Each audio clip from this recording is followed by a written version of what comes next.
Сегодня говорим о материнском капитале. Здравствуйте. Я представляю гостя в студии. Фаниль Вахитов, управляющий отделением Фонда пенсионного и социального страхования России по Республике Башкортостан. Фаниль Римович, здравствуйте. Здравствуйте. Давайте поговорим о том, что с 1 февраля меняется размер материнского капитала. Он, естественно, индексируется. Расскажите, насколько?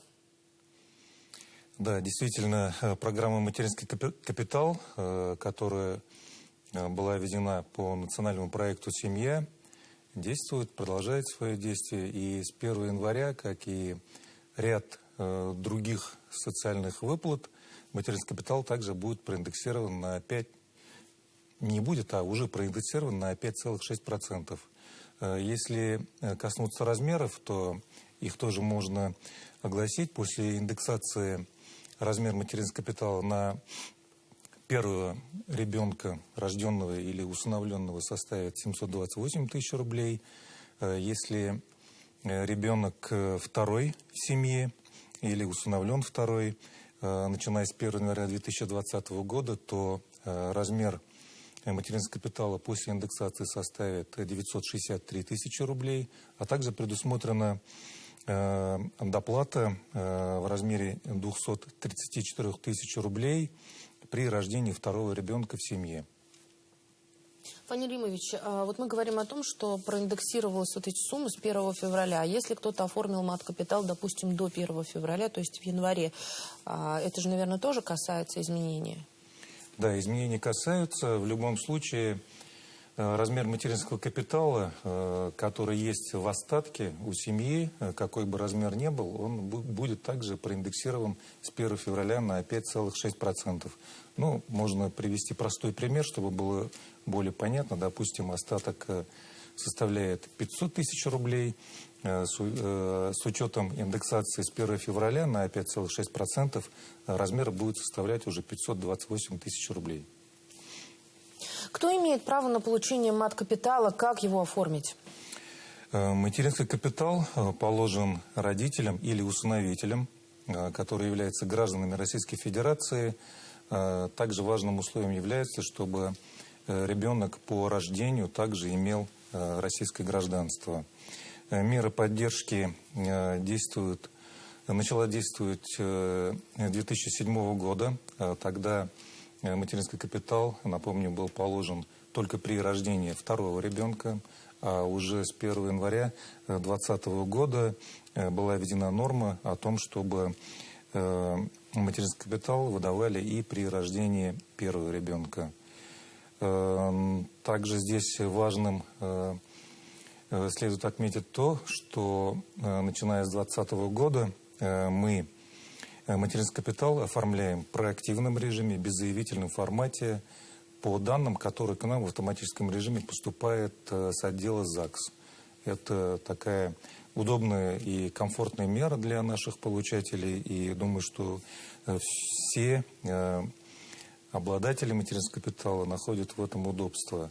Но и вся информация о том, что сертификат оформлен на граждан при рождении детей, появляется в личном кабинете на госуслугах. А кто может оформить на себя мат-капитал? Только мама или отцы тоже вправе? Да, отцы тоже могут оформить при определенных условиях. Но основная масса, конечно, это у нас наши счастливые мамы имеют право оформить материнский капитал. На что можно направить материнский капитал? Материнский капитал можно направить на ряд направлений по распоряжению. Это и обучение, это и на улучшение жилищных условий. Если касаться обучения, то материнским капиталом можно оплатить такие услуги, как обучение в детском саду, обучение в высших учебных и средних учебных заведениях.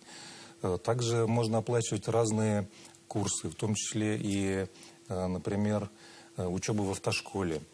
Здесь главным является то, чтобы учебное заведение находилось на территории России, Российской Федерации, и обязательно имело лицензию на образовательную деятельность. Важно также то, что оплатить обучение средством материнского капитала можно в том случае, когда ребенку, при рождении которого семья получает право на материнский капитал, достиг 3-летнего возраста. Но здесь тоже есть исключение. Это не касается тех случаев, когда нужно направить материнский капитал, например, на дошкольное образование для оплаты садика. Здесь здесь материнский капитал уже можно направить сразу после рождения ребенка, повторюсь, на дошкольное образование. И также важно здесь, отмечу, удобство для жителей нашей республики. У нас действует пилотный проект с рядом наших учебных заведений. Суть пилотного проекта заключается в том, что студенты, которые обучаются в этих учебных заведениях, могут через эти учебные заведения подать документы к ним, а дальше уже учебное заведение направляет их документы на распоряжение материнским капиталом к нам по защищенным каналам связи. Могу отметить, что такие соглашения у нас действуют, например, с Аграрным университетом, с нефтяным техническим университетом, с педагогическим институтом и институтом искусств.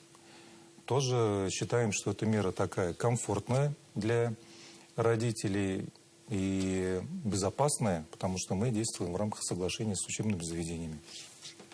А если говорить именно о жилищных условиях, для очень многих мат-капитал – это как раз-таки возможность для расширения недвижимости, да, для покупки недвижимости. Каким образом здесь можно действовать в рамках закона?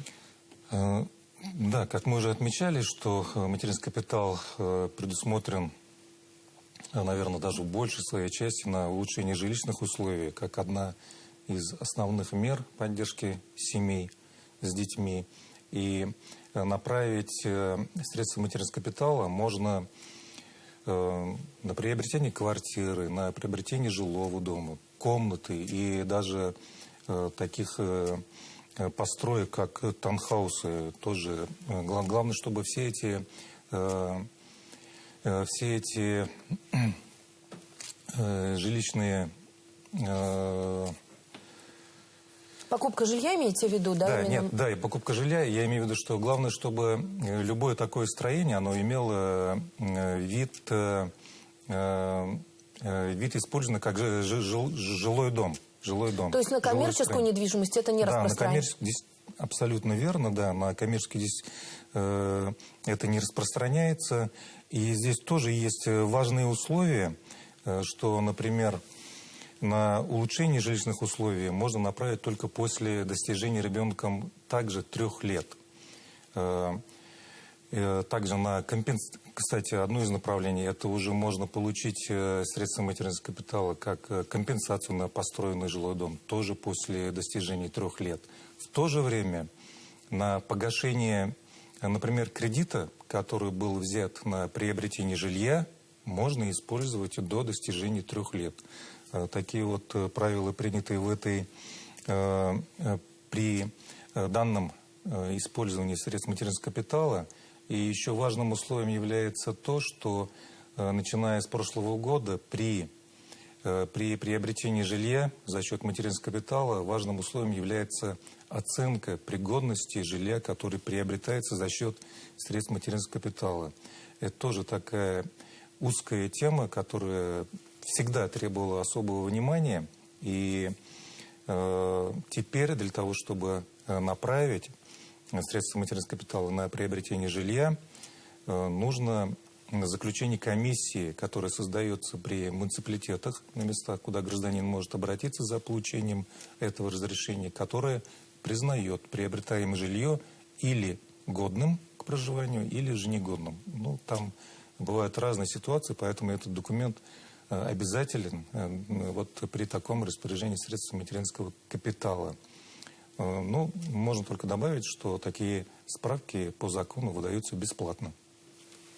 Фаниль Римович, мы сейчас с вами говорили о том, что мат-капитал можно направить на образование детей, да, причем как до 3 лет и после 3 лет, то есть это в зависимости от разных ситуаций, на улучшение жилищных условий. На что еще можно потратить эти средства? Ну, еще одна такая действенная мера, которая как раз направлен на поддержку семьи с детьми, заключается в том, что средства материнского капитала можно направить на ежемесячную выплату для семей, у которых уровень дохода составляет ниже прожиточного минимума. Напомню, что здесь условия обозначены таким образом, что если прожиточный минимум ниже двухкратного размера в конкретном регионе, у нас этот размер в двукратном размере составляет более 33 тысяч рублей, то ежемесячно семья может получать на ребенка выплату из средств материнского капитала в размере 16 350 рублей. Ну вот если быть абсолютно точным в цифрах. Но здесь тоже есть ряд условий, что доходы как учитываются. Например, если семья подает такое заявление, допустим, сейчас в феврале, то средний душевой доход семьи на каждого члена семьи рассчитывается за прошлый год, за календарный год, начиная с 1 января по декабрь 2025 года. И, исходя из этого, уже определяется, положена такая выплата семье или нет. Также средства материнского капитала можно направить на накопительную часть держателя сертификата. Ну, как мы уже говорили, в большинстве случаев это у нас мамы. И также, если остаток средств материнского капитала не превышает 10 тысяч рублей, то его можно получить единовременно, одноразово. Я правильно понимаю, что есть еще такой вариант, что можно мат-капитал направить на покупку товаров для детей с инвалидностью? Да, такая мера тоже существует, касается и направлена на интеграцию детей в общество с инвалидностью, для адаптации таких особенных детей. И здесь она носит компенсационный характер, то есть родители в таком случае приобретают те средства, которые прописаны медико-социальной экспертизой в программе реабилитации ребенка. И после приобретения за счет средств материнского капитала их можно таким образом компенсировать. Фаниль Римович, спасибо огромное, что пришли сегодня к нам в студию и рассказали о том, как мы можем, насколько будет проиндексирован мат-капитал и куда можно направить эти средства. Спасибо. Спасибо. Это была программа «Интервью». На наши вопросы отвечал Фаниль Вахитов, управляющий отделением Фонда пенсионного и социального страхования России по Республике Башкортостан. Я Роза Хабибуллина. Спасибо, что были с нами.